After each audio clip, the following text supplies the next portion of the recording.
Hi, I'm Kristen Goodwin. On this episode of the Fox News Rundown, the vice presidential debate kicks off tonight in Salt Lake City, Utah. Amid a contentious election season and a global pandemic, is this year's vice presidential face-off getting more attention than previous years? Fox News contributors Elleithee and Kristen Soltis Anderson share their insight on why the stakes are so high for both Vice President Mike Pence and Democratic vice presidential nominee Senator Kamala Harris. And President Trump back in the White House after a 3-day hospitalization for the coronavirus.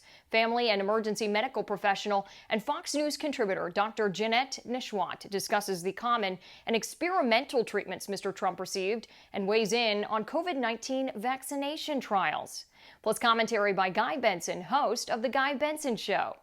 The Fox News Rundown is a daily news podcast where we take a deeper look at the stories important to you. You can subscribe on your favorite podcast player by going to foxnewspodcast.com. I'm Chris Wallace. I'm Harris Faulkner. I'm Greg Gutfeld, and this is the Fox News Rundown. Wednesday, October 7th, 2020. I'm Lisa Brady.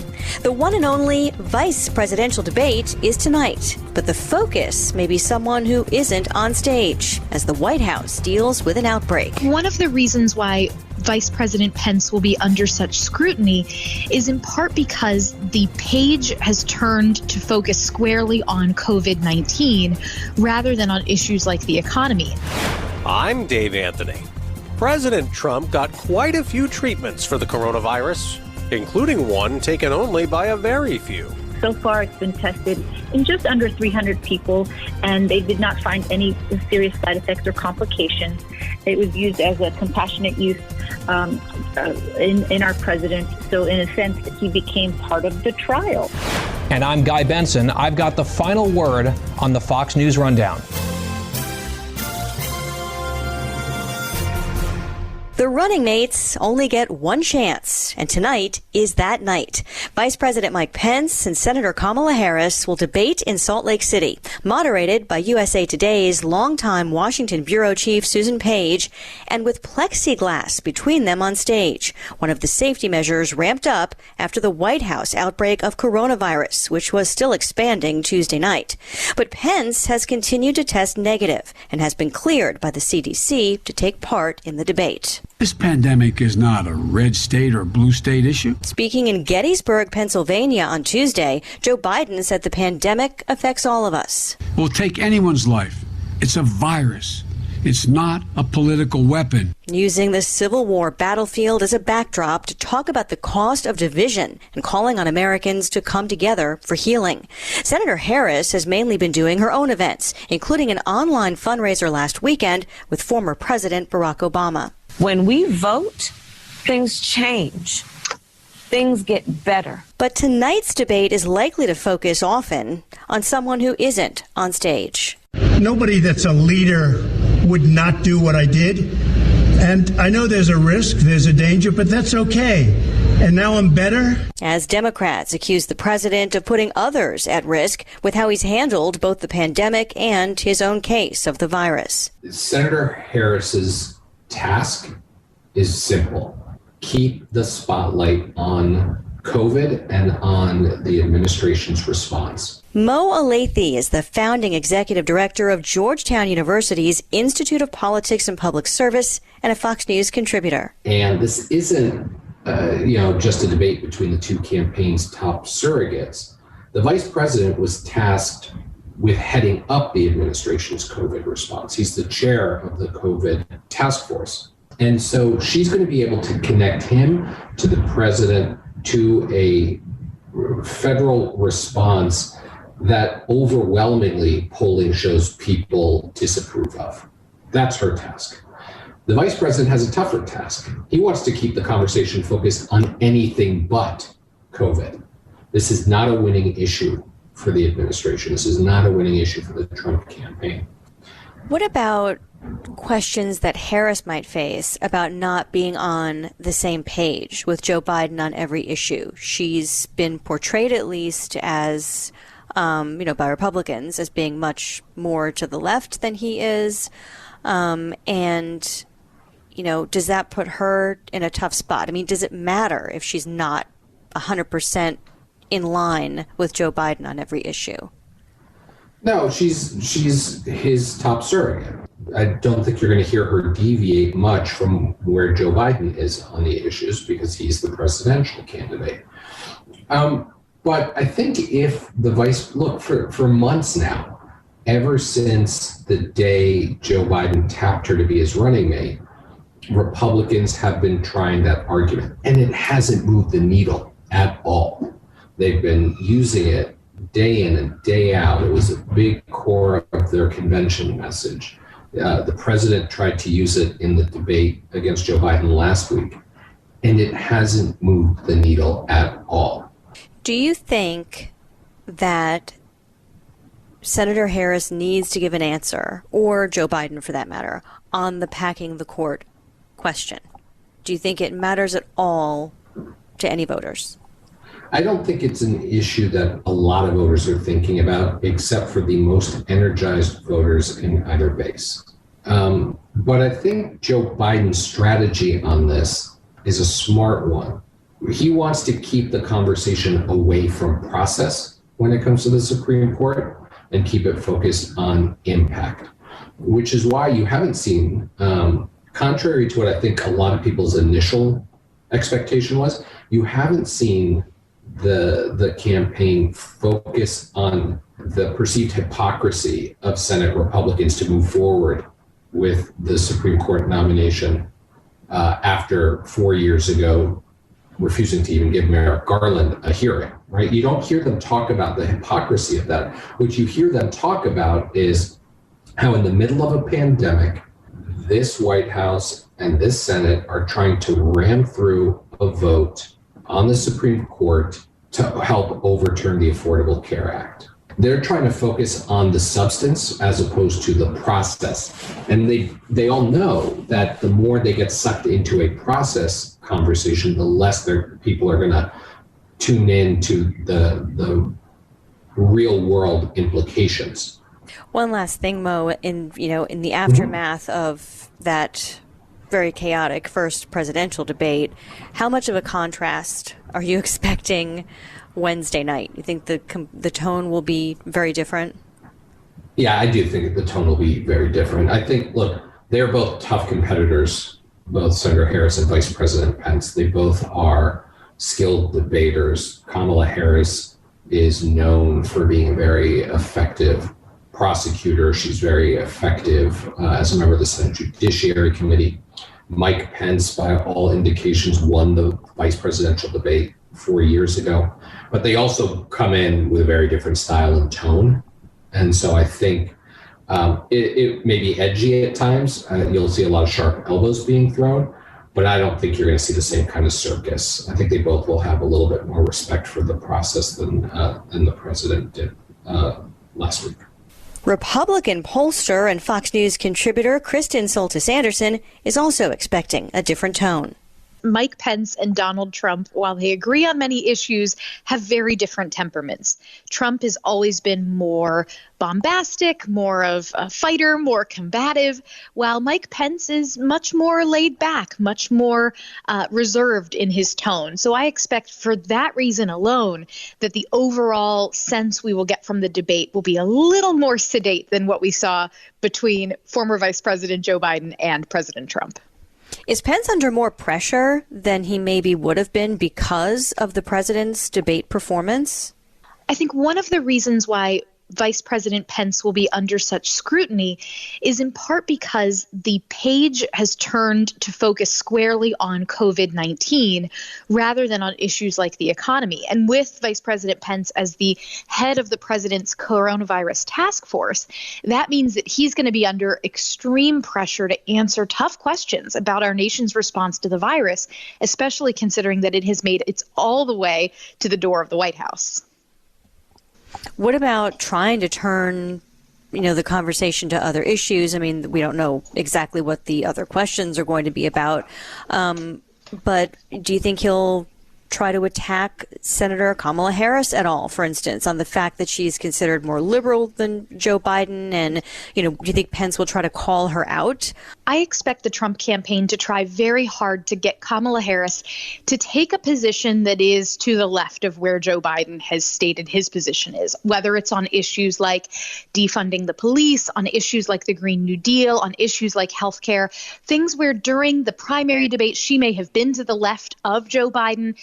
Truly, Republicans would like to run against a very progressive far-left candidate, and they've had a little bit of trouble nailing Joe Biden down into that kind of stereotype. But Kamala Harris does have a record that lends itself more effectively to that strategy.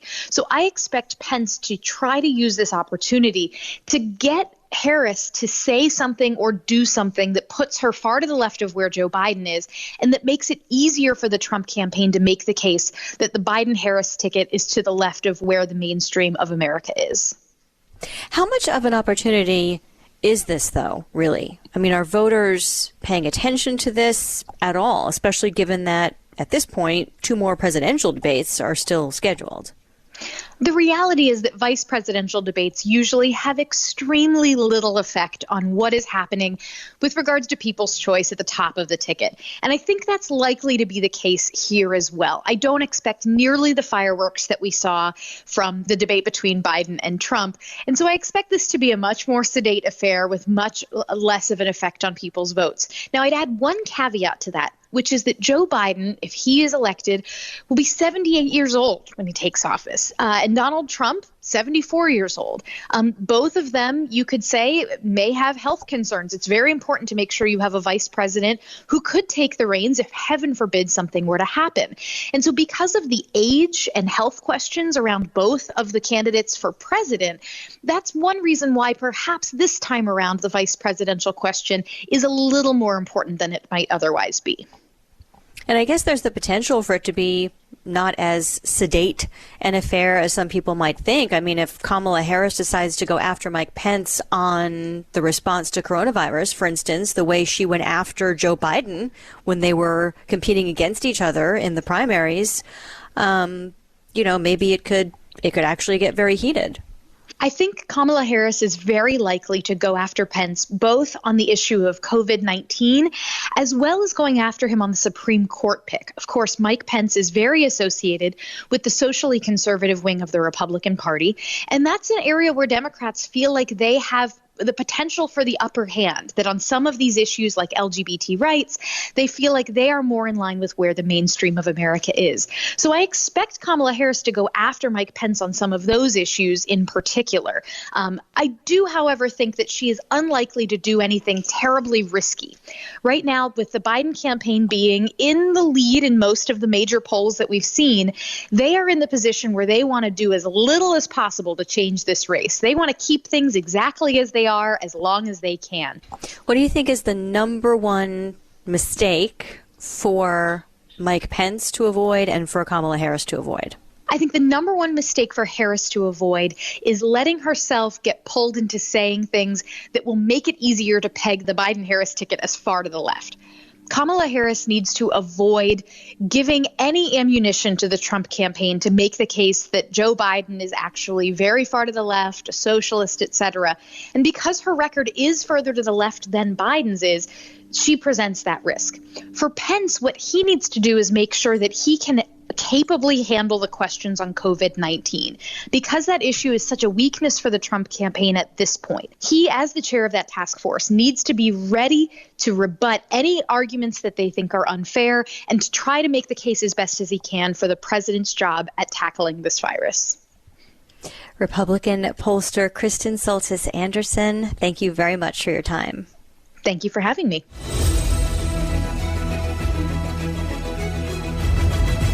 This is Guy Benson with your Fox News commentary coming up. President Trump remains inside the White House, still recovering from his coronavirus infection.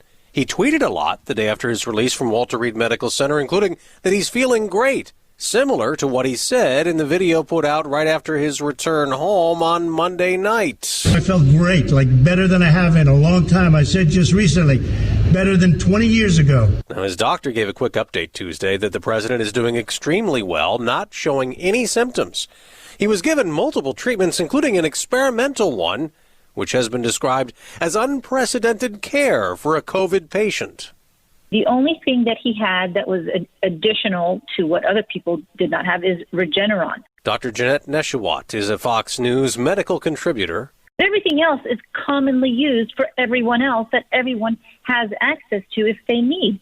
For example, remdesivir, the dexamethasone, which is a steroid that I use all the time. Then we have blood thinners like aspirin, then zinc, vitamin D, Pepcid, all of that stuff is over the counter.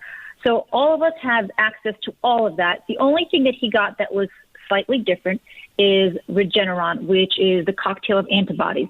But what's similar to that, if you recall, is the convalescent plasma. So if you're in the hospital and your doctor thinks you need antibody therapy, then they will use what's called convalescent plasma, which is antibodies from another person. Regeneron is just artificially synthetically made antibodies. Convalescent plasma is just from another person. This particular treatment, you said it's synthetic. Is this FDA approved? Everybody gets this? Did he get anything that others might not try, like at all? Sure. So Regeneron, it's two monoclonal antibodies in one, and they are actually looking to seek emergency use authorization. That's one aspect of it. But then, they have to also go through the trials and the tests to make sure that it is safe without any significant side effects. So far, it's been tested in just under 300 people, and they did not find any serious side effects or complications. It was used as a compassionate use in our president. So in a sense, he became part of the trial. Okay. And I think as a doctor, would you be a little wary of that? If you were his doctor, would you be wary of giving the president something that has not been approved yet and only a few hundred people had tried it? So you have to look at the risks and the benefits. And out of several hundred people that are in the trial, there have been no significant or deadly complications or side effects.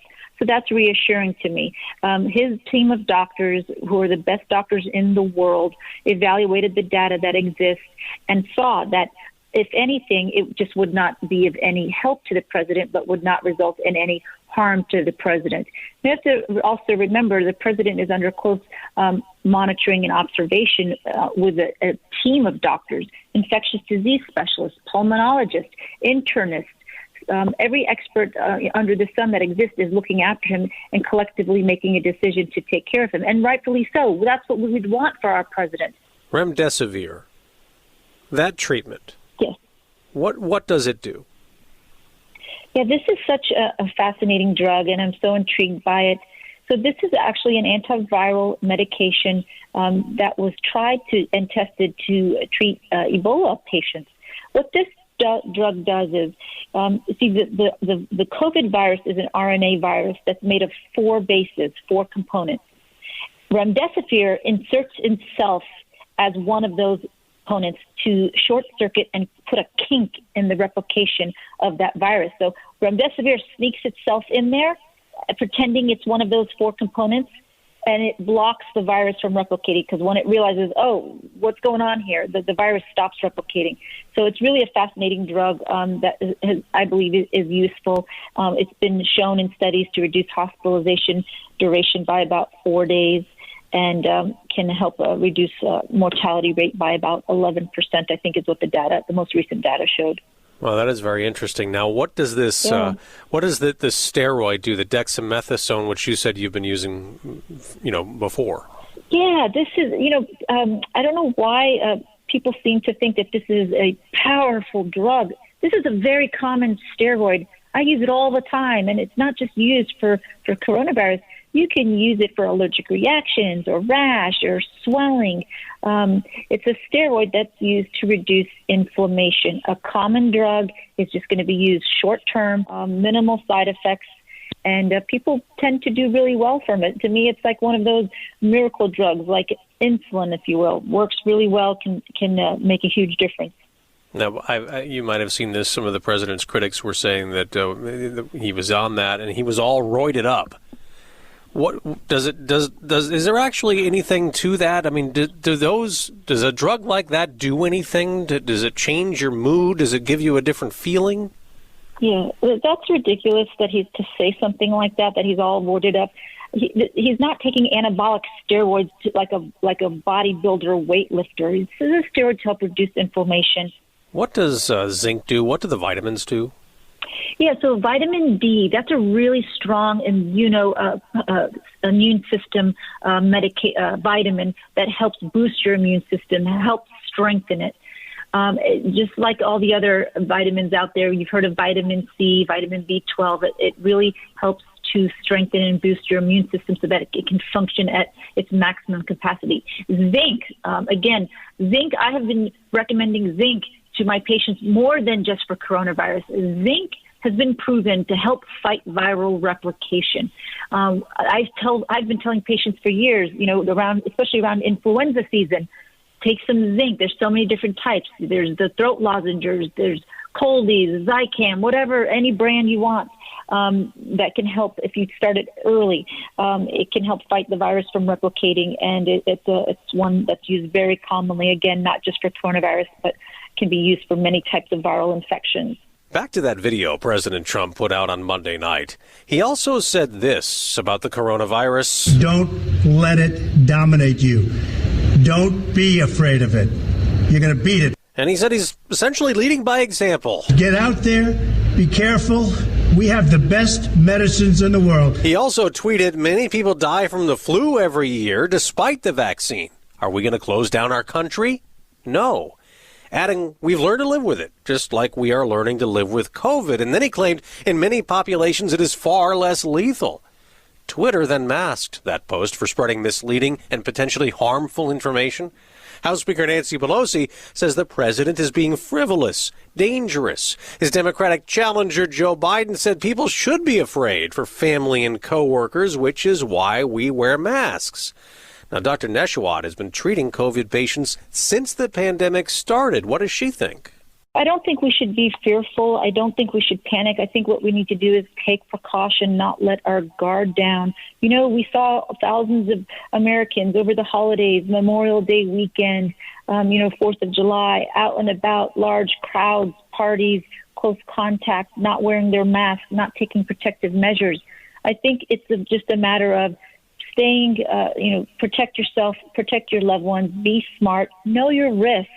Yes, it is a scary virus. It can kill and affect anyone. The good news is, though, it's important. Let's look at the facts. The facts are that the mortality rate is low, and if you're in a higher risk category, for example, if you're older with diabetes or heart disease or lung disease or kidney disease, then you are at a higher risk. So I think it's just important to remember to protect yourself, know your risk, and adhere to the CDC guidelines and do the best you can until we have a vaccine that's hopefully just a few months away. The vaccines that are being worked on, there's a bunch of them. When they come out, will you be ready to administer them? Are you going to be worried if they were rushed through a process? I will not be worried. I'm ready to administer them. We're going to actually be distributing them here in New York. As long as they go through the phase trials, the phase 1, phase 2, phase 3, the data shows that they're safe and effective. There's no safety shortcuts that are being taken. The only shortcut that's being taken is the fact that the vaccines are being manufactured and prepared for distribution while they are being tested.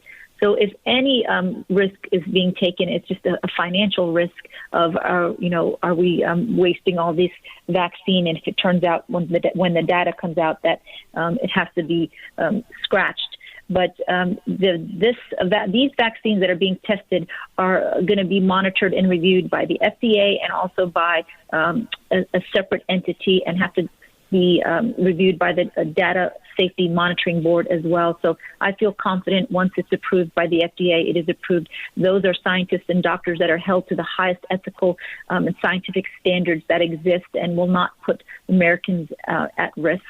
Now, the CDC has said again, the coronavirus can spread indoors. It can spread more than 6 feet through the air, especially in these poorly ventilated or enclosed spaces.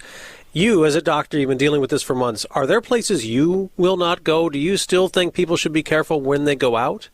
When you're outdoors, I'm not as concerned as indoors. But yes, the CDC is also, they've been a little bit back and forth with this. It's actually not new. Yes, of course, How is the virus going to go from one person to another? Whether you're coughing, sneezing, talking, it's going to get into the air and from the air into another person's mucous membranes, whether it's your eyes, your nose, or your throat.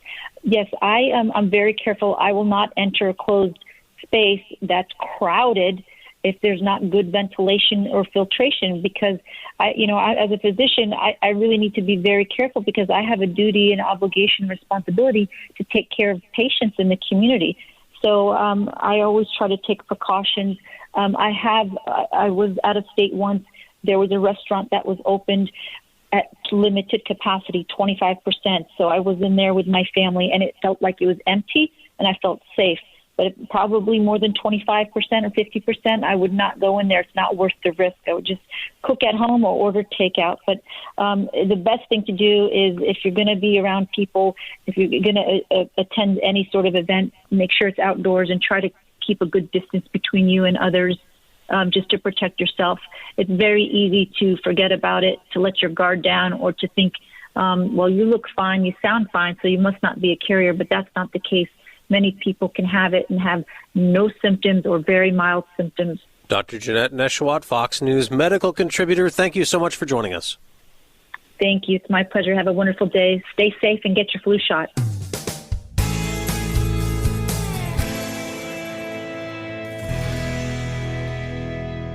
Getting Schooled is a podcast hosted by Fox Nation's Abby Hornacek. Each week, Abby and her expert guests tackle topics we take for granted and help explain the roots and meanings behind them. Subscribe and listen now by going to foxnewspodcasts.com. America is listening to Fox News. Subscribe to this podcast at foxnewspodcasts.com.